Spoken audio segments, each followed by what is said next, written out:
question is, now they get to play in front of all those rabid fans at the State Farm Stadium. The Bird Gang is going to be showing up in full force. And so, can they pull off a win? Well, we will let you know, because Celeste and I are going to be talking to the man.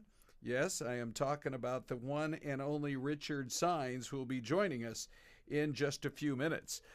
Plus, we have some other headlines, too. Once again, North Scottsdale facing evacuations and a firefight. We'll tell you what you need to know about that situation. We'll also update you on what has been going on up in the Superstition Mountains. There has been a fire burning up there for the last couple of days, but it has really exploded in size. And if you haven't seen, matter of fact, I'm going to get right to Fire Captain Dave Folio, who joins us now with Scottsdale Fire, and right there along, really kind of up against the fire lines in North Scottsdale. He's been monitoring everything that's been happening there. And Captain, thanks for your time. Tell us where things stand right now. Zero containment. Yeah, so we've currently got crews heading out to the fire line right now. They are going to start a process of getting a containment line around the fire. We have worked with Maricopa Parks, because it's since moved into Maricopa McDowell Mountain Park. Not the preserve, but McDowell Mountain Park. And so that's where the fire's at. It's not threatening any homes. And it made a run on us last night. We watched it, and then it laid down with some cooler weathers, and the wind stopped blowing. So that's where we're at now. We didn't lose any structures. And initially, when we arrived on scene, we had 25 acres, sporadic winds up to 25 miles per hour. So we had our hands full. We bumped it up to a second alarm. Yeah, I've got an image we can share with our viewers here on the podcast that actually shows you had several engines out there. Literally, to me, it looked like for a couple or three of these homes, it was right up against the back fence. No, yeah, absolutely. It was. We put structural protection on probably about 20 homes. We did what we call a bump and run. We'll bump the fire, we'll load our hose, and bump up to the next home. So that's what we did on those homes initially. And then overnight in the morning, this morning, we've turned this over to the Department of Forestry of Management, and they've since taken over the fire. We have two brush trucks from Scottsdale.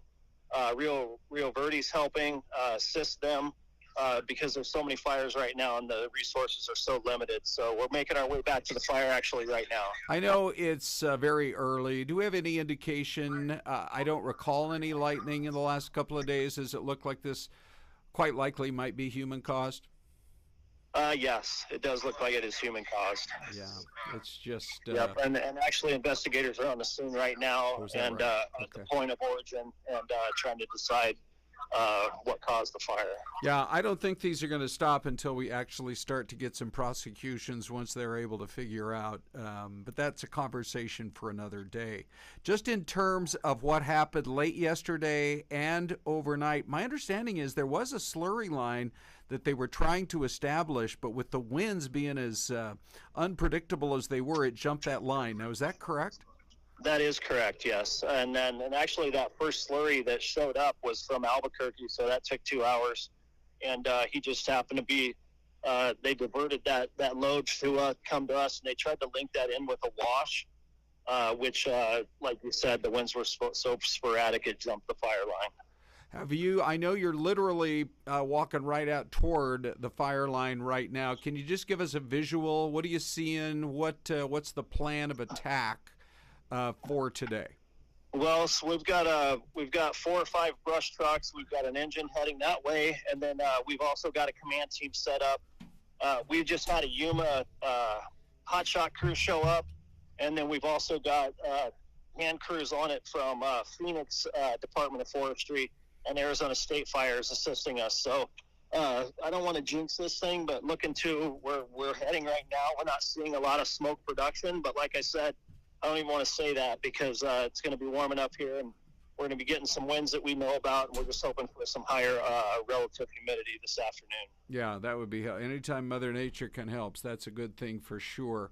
For sure. With the way that particular edge of the fire burned up right up against some of these homes. Are there some other areas now where homes need to be kind of on the lookout where this fire, it has little arms that it kind of moves in different directions. But is there an area of concern in terms of actual structures and homes today? There is not. There is not. This is burned into the park. It's a big area, and we're planning on getting a containment line at least on the east side of this fire here real soon. And there is not a threat of immediate structures or any homes down the road that could be involved with this. Okay. And like I said, we're just hoping to get hand crews in there and start working the line. Yeah, that'll be great. So can you give me a rough estimate? What are we looking at in terms of the total number of either crews or manpower? You'll have, one or maybe two planes up there today with the aerial assets? Actually, we were just told we were not going to have air support today because the resources are so thin. We were really fortunate to get what we got yesterday to assist us in making a stop from it going really far north where the homes were, so we were fortunate for that. We will not have air support today, and we're going to work this with hand crews and Type 6 brush trucks. That's why everybody in the region's committed to this. Scottsdale, Rio Verde, and we'll work it that way. And another thing too is a lot of the homes in that area actually assisted us with a defensible space. So we were able to do a lot of education through our social media, and you guys were able to help us out with the news and some of the podcasts, just to remind people to give us a 30-foot defensible space all around their home, clear the brush back, bring the large trees up 3 to 4, 6 feet off the ground, and then clear away like your barbecues, and don't stop your wood piles up against your building. Yeah, you really have done a great job getting that word out. I'm showing a photo right here that really gives shows exactly what people are doing. Defensible space makes all the difference. Captain Folio, we appreciate your time, and good luck on the firefight. Sounds like maybe you can make some real progress today. Yeah, thank you. And as we talk, 2 Yuma hot shot crews drive by us, so I'm real thankful for them also, coming all this way to assist us. Excellent. Thanks for your time. Good luck on the day. Have a good one. Bye-bye. Okay. So there we go with Scottsdale Fire, and Celeste joins as well, by the way. Hi, Ron. It is a coordinated effort, and it sounds like they have, they're making progress. I mean, if more homes were threatened today, you better believe they'd have the planes up in the air, helicopters, etc. But they feel like maybe they've turned a corner. Yes, which is fortunate because we've had gusty winds moving through, right? Fortunately, we have a lot of lakes in the area where a lot of these air tankers can kind of swoop down and pick up the water. He talked a lot about that this morning, but scary stuff because our temps, they've been hot, but we're going to drop down to double digits next week. So hopefully that helps with the rain. For our podcast, we have and we know this, that we have, because we chat with you guys all the time, we have a lot of viewers right here in the Phoenix metro area. But we have viewers around the country and around the world who watch as well. And this image, to me, is just about as stunning as it gets. The Superstition Mountains are about as beautiful and rugged a land on the edge of a metro area of 5 million people that you'll find anywhere in the world. And it's so unusual to see a fire burning up in the tops of the mountains. This is from the Apache Junction Police Department. The news here is that the siphon fire has just exploded in size, Celeste. They're saying, remember 2 days ago, we were saying it was a little over 1,000 acres, 12,000 acres plus. Yeah, and it's in very rugged terrain. Yeah. So it's hard to fight. And cruisers, I think they're saying, okay, we're just going to protect what we can and try to maybe do some back burns, to keep it contained the best way they can. But this is a wild image. You don't see things like this very often. Right. And when you look at it, you realize you can just tell literally from that, taken to the evening time, that the winds are blowing to the north. Now, that's the way it goes during the monsoon time of year here in Arizona. Those winds do tend to come up from the south. Which is good because it brings us moisture, it brings us the rain out of the monsoon from down in the Gulf, but at the same time, it's now burning that fire to the north over the tops of the mountains, and there's some concern about tortilla flats. Yep. and Canyon Lake Yes. again. Yeah, both areas that are very popular with a lot of people in the valley, especially out in the East Valley. Yeah. Okay, so there have been some evacuations right in that area, and they're still also at no containment, 0% containment. We'll keep an eye on it. Hey, one other thing, when it comes to various fire activity, what about this? In the middle of everything else going on in Scottsdale yesterday, the fire department had to respond to the potato barn. This is the one right off the 101 freeway at Bell Road. Yeah, and you can see they had the hoses out there. They had a ladder truck. They wanted to get right up on top of the roof because apparently there was a fire up there that started in the solar panels. Yeah, isn't that crazy? Yes. It was, yeah, we've had some very hot days, but Right. I don't know if it kind of singed something up there with the wiring or what it right? was. But it spread through the top of the building, and fortunately the sprinklers came on. Yeah. But imagine the water damage in this furniture. That's a pretty pricey furniture store. Yeah. You know. Sure, I've been in a potato barn. Yeah, I'm sure I've you seen have. exactly what you're talking about. Those are some pricey items, but we don't know about the water damage. No. Hopefully, there's nothing too serious. But once again, great job to the guys on Scottsdale Fire Department ladder truck. I wish I knew which truck this was. We could call them out by name, but they sure did a good job on what turned out to be a very busy day. So, if you're just tuning in for the very first time, this is Fox 10 Talks. It's a podcast that goes every morning right at 10 a.m. sharp after the morning show on Fox 10. Celeste literally runs with her heels on. And the laptop. Yes. She got the laptop in one arm, a couple of purses in the other arm, and she's running in the heels, and she gets in here and joins us. I know. I love it. I love it, Ron. Thank you for having me. Coming up next, by the way, we love your comments. Celeste is looking for them right now in the YouTube chat box. So the Cards get a home game. We are going to tell you whether or not they're going to win that home game and all the other big games, plus the controversy over this new statue of Queen.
Believe it or not, you're looking at the Bahamas.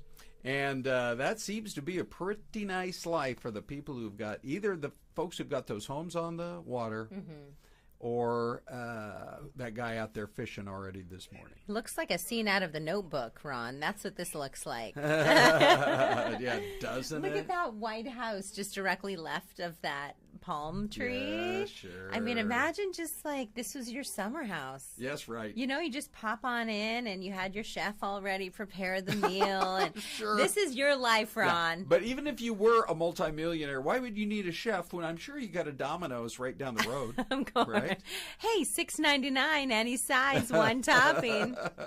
What are you seeing in the chat box this morning? Folks chatting with Celeste yes, this morning. One of our favorite things. We have some people chiming in. So somebody said, beautiful picture of Superstition Mountains, but concerning. Oh, gosh, Lil yeah. Philosophy That's that picture said right that. there. Yeah. It is. It's spectacular and kind of mortifying all at the same moment. Yeah. Absolutely. And a couple people, obviously, we have a lot of you watching this morning. Need a vacation there, Marcel says. Oh, to our live images. Yeah, Marcel, we're right there with you. Well, we got to talk football, Celeste, because it is the big weekend for Cardinal fans, and we are so excited to tell you a little bit about it. They are going to take on the Rams, and I feel like, Celeste, yes, our odds to beat the Rams increased dramatically when Aaron Donald retired.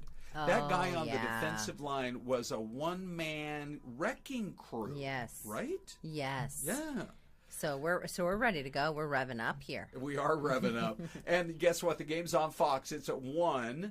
Our recommendation for you, by the way, I had Shannon Bream on the morning show this morning. She's so great. She is great. And one of the questions I said, I'm going to ask you a question that I bet you none of the other Fox stations have asked you. She said, okay, fire away. And I said, which endorsement is going to make a bigger difference? Taylor Swift for Kamala Harris or RFK Jr. for Donald Trump? Yes. Isn't that a great question? It is. What did she say? If you don't mind me patting myself on the back. I'll do it. Okay, good. Well, she spent the whole time then talking about Taylor Swift. The way after she posted, she set up a link to, I don't know, it was like vote or whatever to website register, it was. To register so to vote, people maybe. could figure out how to register to vote.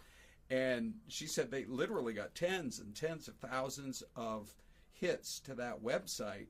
If she could get, you know how many followers she has? Oh, a ton. I mean, I don't know. It's got to be like 30 million. 284 million followers. Here's the thing. Do we know if people just clicked on it and then went to read, or if they actually registered? I haven't heard any of those details. This is what it's like, though, working with Celeste. There's always like 5 more questions. We have to dig a little deeper. What kind of a journalist are you? You know, that kind of stuff. How many Emmys do you have? No, I'm kidding. Here's the thing with Taylor Swift is that I'm a fan because, you know, I have daughters who love her, and I think she's great. Yeah. But she doesn't pay for high grocery prices. She's not paying for gas prices. You know, you don't think she's shopping for her own Campbell's soup? I don't think she's walking through Aldi's looking for a deal on avocados, Ron. Once she does, and she sees that produce aisle at Aldi's, you know, she's gonna be happy. Yeah. Well, you know, true. So I mean, you know, it's really cool and everything, and it's great to get celebrity endorsements. Correct. But you want somebody who's going to get the job done. There you go. Now, if she's going to hop in there and run Congress, maybe be, you know, like the minority leader and try to, you know, sway people's votes. Elbow Nancy Pelosi right out of her. I know she's not the Speaker of the House, but she still wields the power. Right? I mean, she supposedly was the one who told Biden, you got to go. How sad. Well, I know. Nobody likes to be kicked out of office, Ron. I mean, he's still in office. Kind of. Sort of. He's hanging on Rehoboth Beach.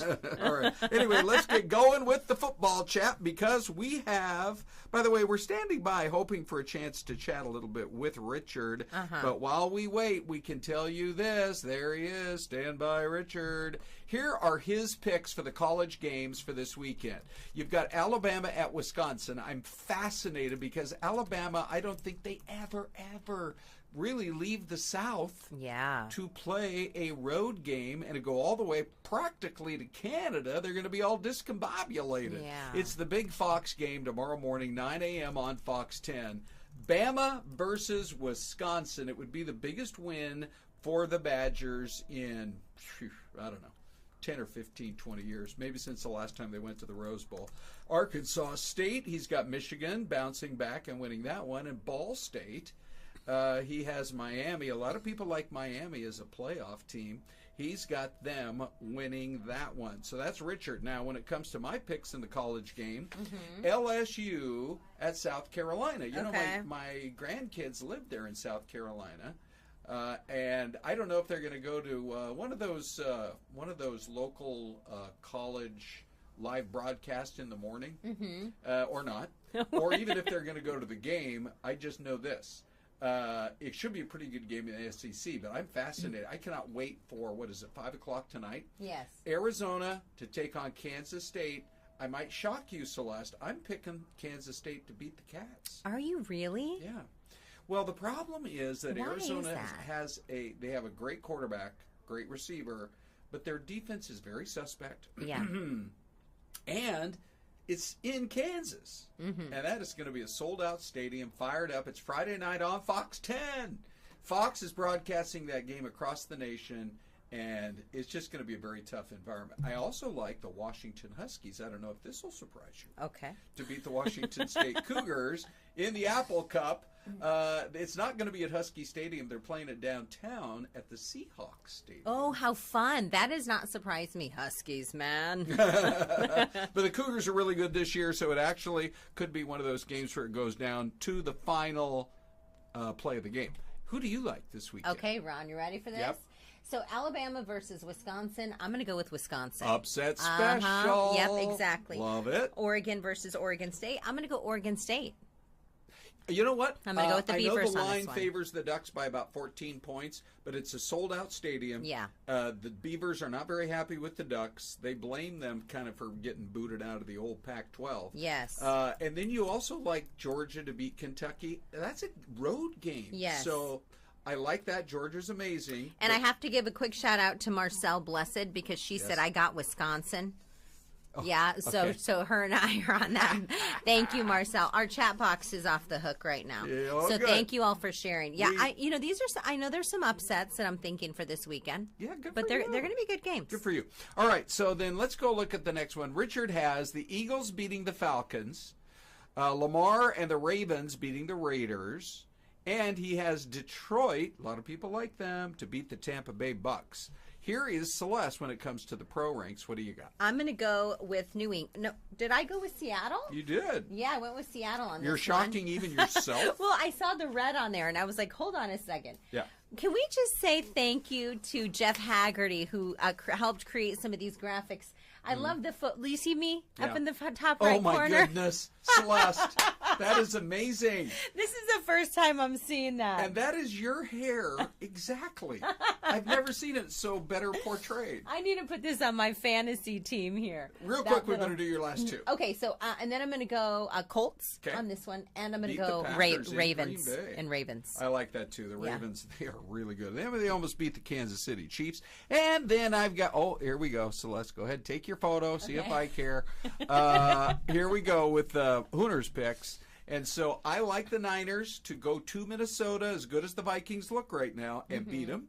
Okay. A little bit of an upset special here. I got the Broncos beating the Steelers because I do think that Bo Nix is a good quarterback, and I do think that Sean Payton is an outstanding coach. They're going to win some games, and it starts right now. And I like the Cardinals coming out of that game in Buffalo to actually, with a fired-up crowd, to beat the Rams Sunday on Fox. What do you think about that? Especially because we have the Cardinals casitas there now. Yep. In the south end zone. Oh, I know, it's fancy. Who's got $26,000 to pay for a fancy casita to watch the game? Maybe the Royals. Oh, I'm going to take you now live to London. Get ready for this, everybody. Dino is going to show us. Look at that. This is a great shot. Celeste, that's such a cool shot because, look, you got Big Ben over there to the right.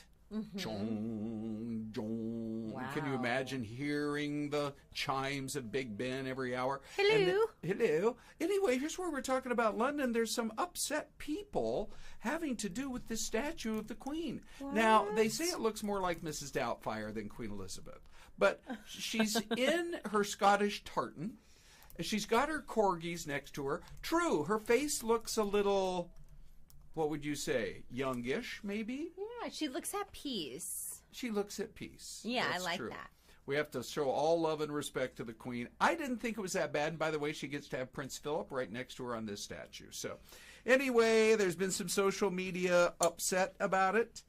But hey, Ron, quick question for Yeah. a little philosophy: is Wilson going to be playing against his old team? Is I he don't starting? think so. I think he's out for one more week. Oh, he is? Okay. I believe that's what I Okay. heard. All right. One more thing. The Wedding Destroyer. Who is this dude anyway? He's in Spain. He says he's created a whole new niche in the wedding planning world, which is if a bride it's right up till almost wedding day. Yes. And all of a sudden she's got cold feet because she looks over at the Mr. Right, and all of a sudden she's like, nah, he stinks. He's not the one for me. I'm going to hire the Wedding Destroyer to come in and destroy my wedding as it's happening. How much?